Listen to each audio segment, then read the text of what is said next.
Et voilà, comme on vous avait promis qu'on allait avoir Dikembe Mutombo dans cette émission de Voice of America avec nous. Dikembe, bonjour, hein, merci. Bonjour Roger, bonjour. Merci beaucoup de nous recevoir ici à ton hôtel à Washington DC. D'abord, je commence par poser la question, comment s'est passé le voyage, hein? Le voyage s'est bien passé, du fait que c'était un voyage spécial qui avait l'ambition du lancement de NBA Afrique. C'est la première fois que nous avons la chance et l'occasion d'avoir toute une ligue, nouvelle ligue en Afrique qui appartiennent à l'NBA, où les Africains vont se performer dans leur propre continent et aussi gagner de l'argent. Et porter aussi les uniformes de l'NBA, ça fait bien. Et on en parlera d'ailleurs un peu plus. Mais d'abord, avant que je n'y arrive, Dikembe, comment se porte votre fondation, la fondation DMF? Parce que nous avons vu des images, hein, il y a une construction d'une grande école chez vous. Ça continue. Après l'hôpital, on a vu même comment la fontaine. De l'eau. Oui, de plus de 50 000 litres, hein, encelés, si je suis plus exact. Mais Dikembe Mutombo, on n'arrête pas alors? Mais nous sommes une organisation non gouvernementale qui a pour but d'aider les pauvres. C'est pour cela qu'on essaie de faire de nos mieux, de contribuer à l'amélioration de la vie du peuple congolais. C'est qu'on ne peut pas s'arrêter pendant que le monde continue à exister. Exactement, on ne peut pas s'arrêter parce que le monde existe, ça c'est bien dit. Alors, on a parlé, vous avez aussi parlé, vous avez mentionné la finale de Ball à Kigali, où vous étiez d'ailleurs présent, où les Amalek, je pense, ont gagné, hein, les Égyptiens. Ils ont gagné. Alors, comment s'était-il déroulé d'après vous? C'était du grand succès pour nous. Ce sont des rêves, hein. Il faut avoir des rêves dans la vie. Et un jour, quelque chose de plus meilleur va arriver. Et ça fait 30 ans qu'on a commencé ce projet. Ce n'est pas un projet qu'on a commencé hier. Beaucoup de gens croient que quand NBA a annoncé ça en 2021, c'était une histoire qui s'est faite dans quelques mois. Ici. Non. Donc le projet a commencé depuis longtemps. On avait cette vision que comment pouvons-nous faire pour établir une ligue en Afrique où les enfants auront la chance de jouer, de se performer dans le même niveau que de l'NBA ici. Mais pas parce que tout le monde n'aura pas la chance d'aller en Amérique et aller se performer ou en Europe, à l'NBA ou en Europe. Mais il faut chercher à voir que les talents qui vont rester en Afrique, qu'est-ce que nous allons faire avec eux? Il faut créer une institution, une ligue où ils vont performer très bien. Et on a fait ça. Et on a investi au moins plus d'$1 milliard.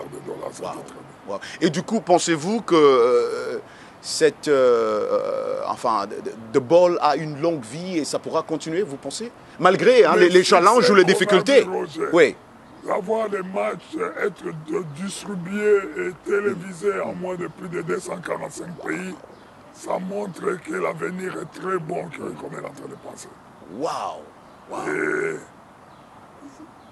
le paix qu'on a collecté, ça nous promet déjà. Ça, c'est une bonne chose. Nous sommes qu'au début. Oui, parce qu'il y a beaucoup de gens qui m'ont posé cette question. On dit quand Roger, tu auras dit qu'il me pose la question, est-ce que, parce qu'on a comme, n'oublie pas, l'Afrique, il y a des choses qui commencent et des fois qui ne continuent pas. Les gens ne doivent pas oublier que l'Afrique, c'est un continent plus jeune que le reste du monde. C'est vrai.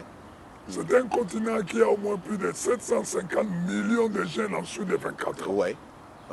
Et la population africaine maintenant est au moins quoi? À 1 milliard, à peu près. 500. Exactement. Et nous projetons d'ici 2025, la population ira jusqu'à 2 milliards de personnes.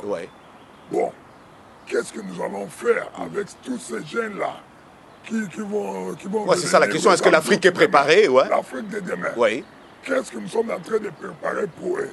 Pour que l'Afrique puisse se développer, il faut créer au moins plus de 20 millions de travail chaque année, Roger.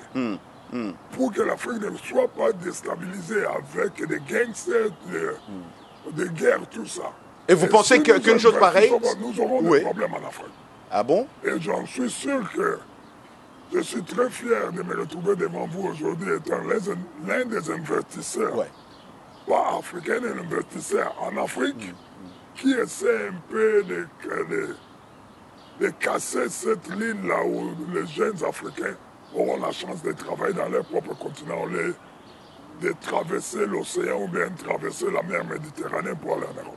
Et c'est pourquoi l'Afrique aussi, hein, Dikembe Mutombo, je ne vous apprends rien, est trop fier de vous aussi pour ce que vous êtes en train de faire. Mais je vous dis, clairement, on a vu ce que vous avez fait dans plusieurs pays, pas seulement au Congo, on a vu ce que vous faites en Afrique du Sud et tout ça, on a suivi. Et n'oublie pas, on a même la société Mutombo Coffee, ça on doit en parler. C'est ce que je vous dis. L'Afrique, la porte du continent africain est ouverte à tout. Oui. On a tout. Oui. Et nous essayons d'aller chercher les trésors qui se cachent en Afrique. L'Afrique, c'est un continent rempli de trésors. Et c'est à nous qui avons le courage et la volonté d'aller les chercher. Mais du coup, Dikembe, on se pose la question, oui, comme vous le dites si bien, l'Afrique, il y a tout. Et ces jeunes qui vous écoutent aujourd'hui se disent, mais oui, mais pendant tous ces temps, qu'est-ce qui s'est passé? C'était quoi le problème? Pourquoi l'Afrique? On me pose toujours cette question dans mes émissions, Dikembe. Qu'est-ce qui se passe en Afrique? Pourquoi on n'avance pas malgré qu'on nous dit que c'est un scandale géologique, l'Afrique? Il y a tout ça. Nous avançons maintenant. On ne peut pas juger l'Afrique d'hier.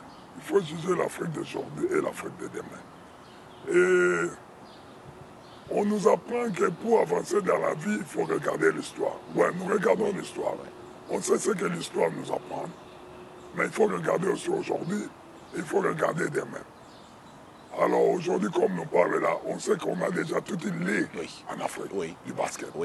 C'est que si l'NBA a décidé d'aller investir plus d'1 milliard de dollars en Afrique, c'est qu'il y a des trésors cachés. Exactement. Il y a des hommes et des femmes qui ont l'habilité de se performer dans le stade et faire de l'argent et faire plaisir même aux téléspectateurs. Alors je ne sais pas pourquoi tous ces gens continuent à poser des questions. Qu'est-ce que venir à l'Afrique? Parce que tout le monde ne peut pas venir ici en Amérique à venir. Exactement, exactement. Donc vous êtes optimiste, hein, Quand tu montes dans l'avion aujourd'hui pour aller en Afrique, il y a beaucoup des étrangers dans l'avion que les Africains. Où sont les Africains? J'ai pris Air France de Paris jusqu'à Kinshasa. Il y avait beaucoup de Blancs, des Français, des Européens dans l'avion que les autres. Où sont les Africains? Qui vont en Afrique? Ils ne vont pas faire du tourisme. Est-ce que vous avez déjà entendu parler du tourisme au Congo? C'est qu'il y a des trésors que les gens peuvent aller faire. Alors, réveillez-vous. L'appel de Dikembe Mutombo, réveillez-vous. Parlons comme l'exemple du café. On n'a pas un noir africain qui se met dans la table où on discute le prix du café dans le monde. Aujourd'hui. Aujourd'hui. Pourquoi pas? Pourquoi pas nous ne sommes pas inclus? Nous sommes toujours exclus. C'est la raison pour laquelle je me suis établi de créer une société de café Mutombo pour que nous puissions être là où on discute le prix de nos biens. Parce que le meilleur café vient du Congo. Pourquoi il n'y a pas un Congolais? Mais du coup Mutombo Coffee, c'est une compétition. Est-ce que Mutombo Coffee se rend compte qu'il y a des grands qui sont déjà là? Je ne citerai pas des noms ici pour en faire la publicité, mais vous connaissez Dikembe. Ce n'est pas facile pour Mutombo Coffee. Ça ne veut pas dire que tu ne peux pas participer dans la compétition. Avant que je puisse arriver à l'NBA. C'est ce que j'allais dire. Il avait des meilleurs joueurs plus que moi. C'est ce que j'allais dire. Il avait des Patrick Ewing, des David Robinson, des Hakim Olajuwon, qui avaient fait des records. Il avait des Hakim Olajuwon, Magic Joe, Michael Joe. Cela ne m'a pas empêché, moi, Mutombo, de venir jouer. Il faut avoir la foi. Comme on dit en anglais, you have faith. Without faith is impossible. Si tu n'as pas la foi, tu ne peux pas réussir dans la vie. You have to believe. Alors il faut avoir cette foi que non, je vais aller là-bas, je vais faire des métiers. Si ça va me prendre même 10 ans, nous allons arriver. Nous allons arriver, c'est la phrase de Dikembe Mutombo qui est mon invité aujourd'hui. Je voulais revenir sur une question sur le café, mais on va peut-être revenir vers la fin. Mais la plus grande nouvelle d'Ikembe Mutombo, c'est ce que vous faites partie, vous avez mentionné un peu, vous faites partie des investisseurs aujourd'hui de ce grand projet NBA Africa, qui est tombé. Le projet des mines, n'oubliez pas. Oui, exactement, le projet des mines aussi, on en parlera. Mais cette nouvelle est tombée. Dikembe Mutombo, c'est encore une fois une fierté pour l'Afrique, c'est encore l'Afrique qui gagne. De quoi s'agit-il exactement pour qu'on puisse comprendre ce projet NBA Africa? L'NBA avait une vision de créer une ligue en Afrique. Mais pour que cette ligue puisse réussir, il fallait inclure les Africains comme étant des investisseurs. Parce que c'est leur continent, ça leur appartient. NBA n'a pas voulu prendre tout. Et aussi, inclure ceux qui ont participé à la vision de cette ligue. Ceux qui ont participé dans l'encouragement de tous ces jeunes qui ont en train de jouer au basketball en Afrique aujourd'hui. Elle n'en avait que 3 et 4. On avait le pauvre Manout Bol qui n'est plus avec moi, mon frère Manout. On a mon frère Hakim Alajouen qui nous a ouvert la porte, qui nous a donné cette vision.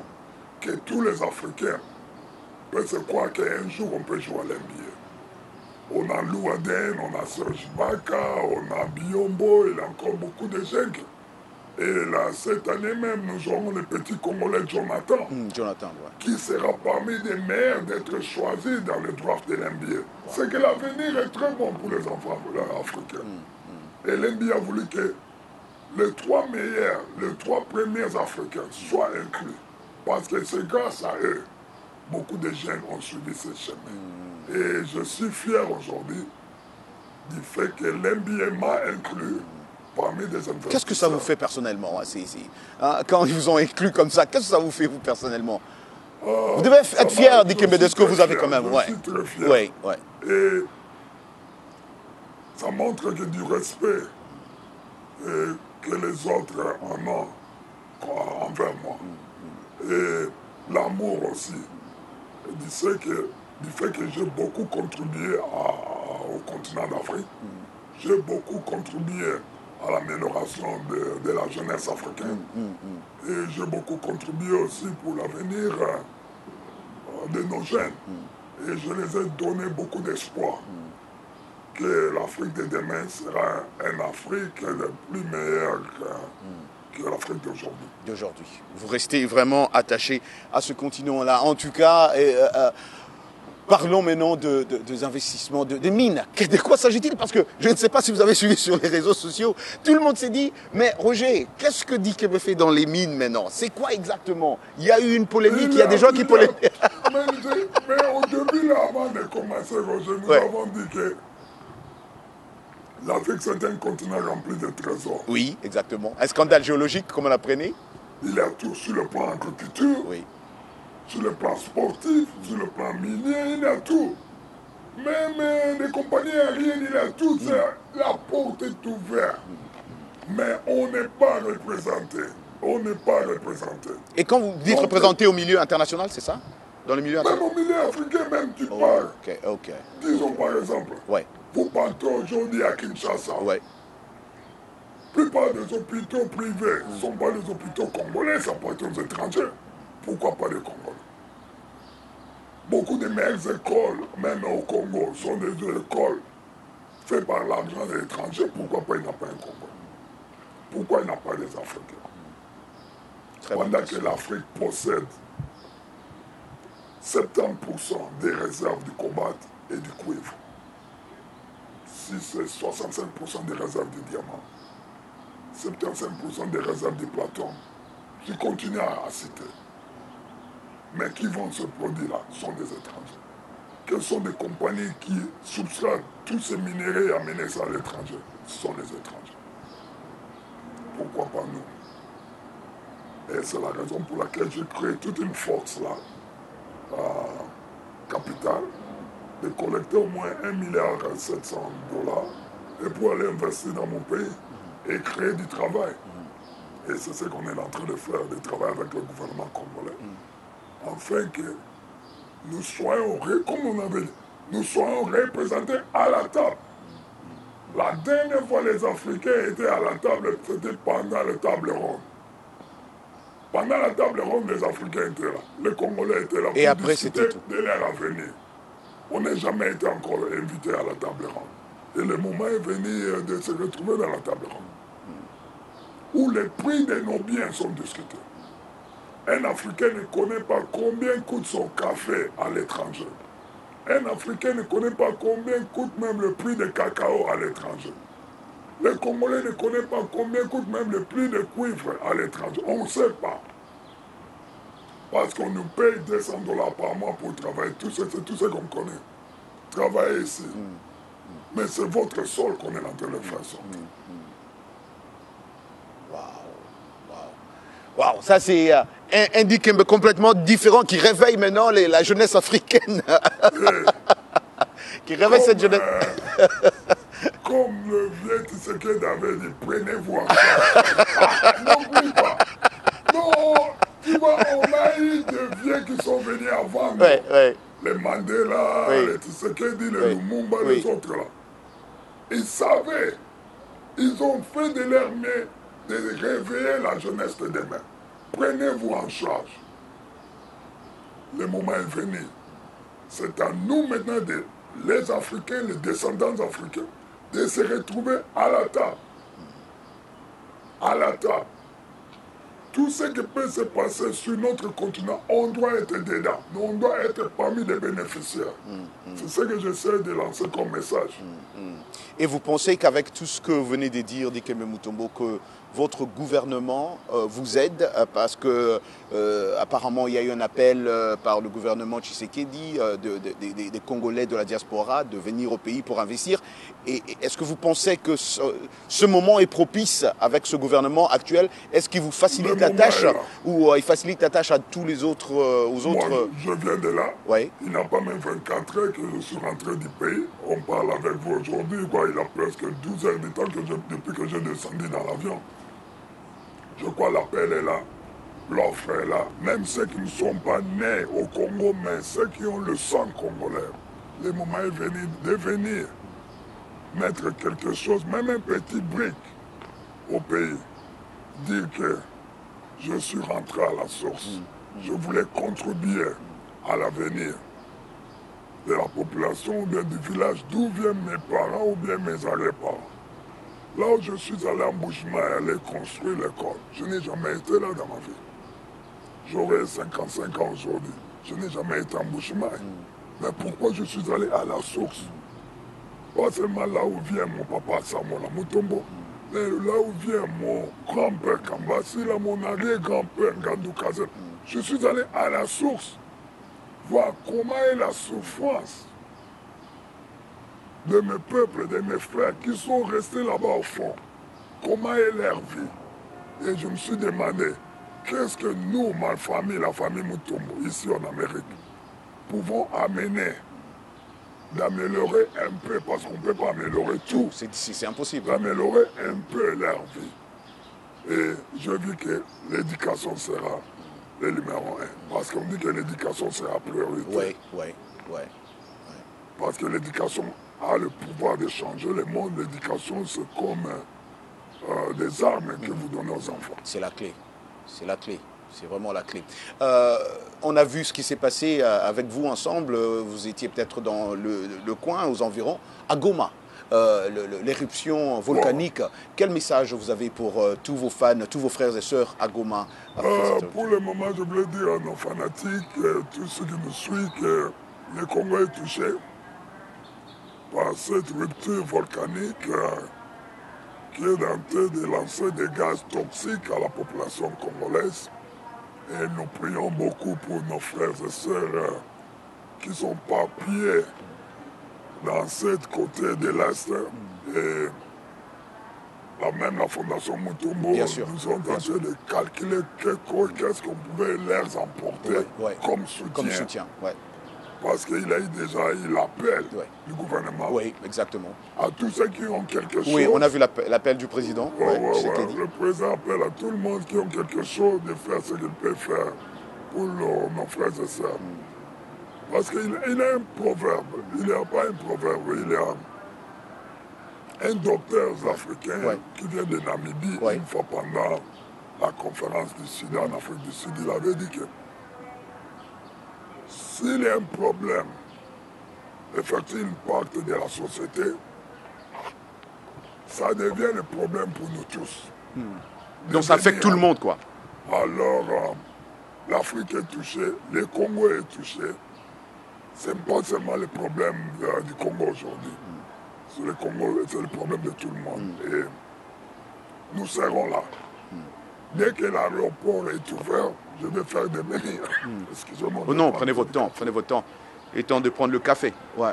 Donc dès que l'aéroport de Goma, vous voulez dire, hein? On va faire des noms, même d'envoyer quelque chose au peuple congolais de l'Est. Ça sera une très bonne chose, ça sera une très bonne chose. Je finis avec ma question sur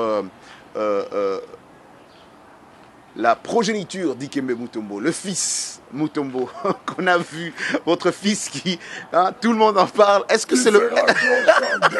Demain il va à Georgetown, continue the legacy. Ah, ok. Il arrive à 10h20. À 10h20 il arrive. Waouh! Qu'est-ce que ça vous fait hein, de voir la progéniture Mutombo qui continue? Oh, c'est bien. Cela veut dire que... C'est Ryan, n'est-ce pas? C'est Ryan Mutombo. Cela veut dire que ma femme et moi, nous avons fait de nos miens d'enlever nos enfants et leur donner l'opportunité, ce que nous n'en avions pas, de grandir dans un environnement très bien et d'avoir la prospérité, d'aller en avance, de réussir dans la vie. Et étant que papa, étant que basketteur, ancien basketteur, parce que je ne suis plus basketteur. Basketteur à vie. De lui transférer tout ce que moi j'ai appris. Et coach Thompson, coach Ewing, Alonzo Mourning, Bill Roisseau, Jeff Kandir, Larry Brown, tous les gens qui ont contribué de moi de devenir Dikembe Mutombo, ce que Dieu est devenu aujourd'hui, de passer ça à mon fils. Il faut passer les bâtons. Oui, exactement. Beaucoup de gens ont la tendance de cacher les bâtons. Mais pour moi, je regarde toujours du fait que les Jeux olympiques, Roger, ne se jouent pas dans la même ville chaque 4 ans. Non. Beaucoup de gens ne connaissent pas ça. Et c'est comme ça aussi la vie. Nous ne resterons pas là pour toujours. Il faut passer les bâtons. C'est à qui que vous êtes en train de passer votre bâton. Et je suis très fier que mon fils, le cadet, a choisi de suivre le chemin de son papa. Ce n'est pas un chemin facile. Ah non. Il le sait, je suis sûr. Il le sait. Mais il va bien représenter, pas seulement lui-même, il va représenter surtout la communauté congolaise. Ah non. Il y a aussi une grande communauté ici à Washington. Bien sûr, bien sûr. Je crois que beaucoup de gens de la communauté vont venir le supporter pendant ces matchs ici bien sûr, à Washington. Pendant sa carrière. Nous sommes là en tout cas pour lui, nous sommes là. Ça c'est sûr. Merci beaucoup en tout cas, Dikembe. Pour le café maintenant, où est-ce qu'on trouve du café? Moi je veux boire le café Mutombo quand même. Dans mon bureau là, tous nos collègues de VOA ils boivent du café. Mutombo Coffee, d'accord. Ça est là, vous pouvez avoir votre café dès demain. Dès demain, en commandant. Hein. C'est seulement $20. Ben, moi, je vais commander pour nos collègues de VOA Afrique. $20, c'est facile, $20. Mutombo Coffee, d'accord. Facile à commander.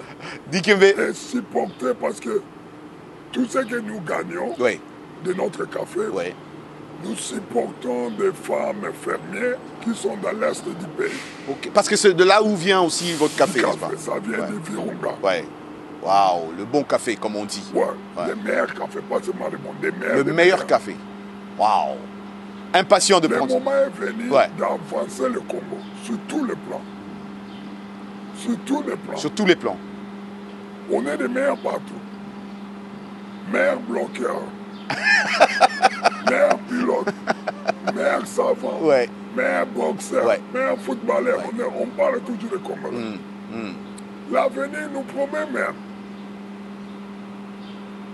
Premier de NBA Draft l'année prochaine, un Congolais, tu vois. Waouh. On nous parle. C'est Dikembe Mutombo qui parle. On ne peut pas nous éraser. Ouais. C'est difficile. On va à écrire l'histoire sur nous. Mais je suis content que Dikembe prenne son café ce matin en tout cas. Merci beaucoup Dikembe Mutombo pour le temps que vous nous avez accordé. En tout cas, ça nous fait tellement plaisir. Et nous savons que vous êtes très occupé. Merci en tout cas pour le temps que vous avez accordé. Merci de m'avoir donné la chance de se retrouver aujourd'hui ici à Washington. Ouais. C'est vraiment très bien. La circonstance nous a permis de se trouver. Exactement. On allait se retrouver ici. Parce qu'on sait que Dikembe est toujours occupé, il est toujours parti. 4 heures après mon voyage. Mais moi, je vous tenais à l'œil parce que quand Dikembe m'a dit je serai là vendredi, j'attendais le vendredi. Merci en tout cas, c'était avec Dikembe Mutombo. Bienvenue à bord. Les passagers de RM Show sont priés de monter à bord.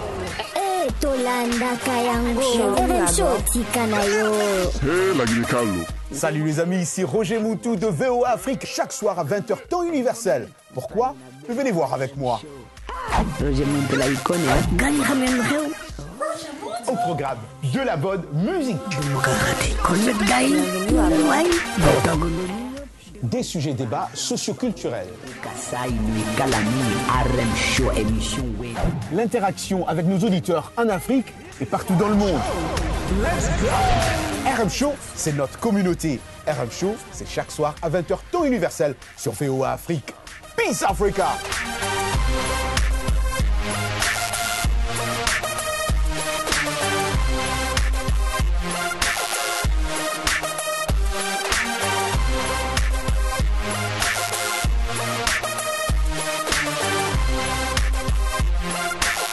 Show.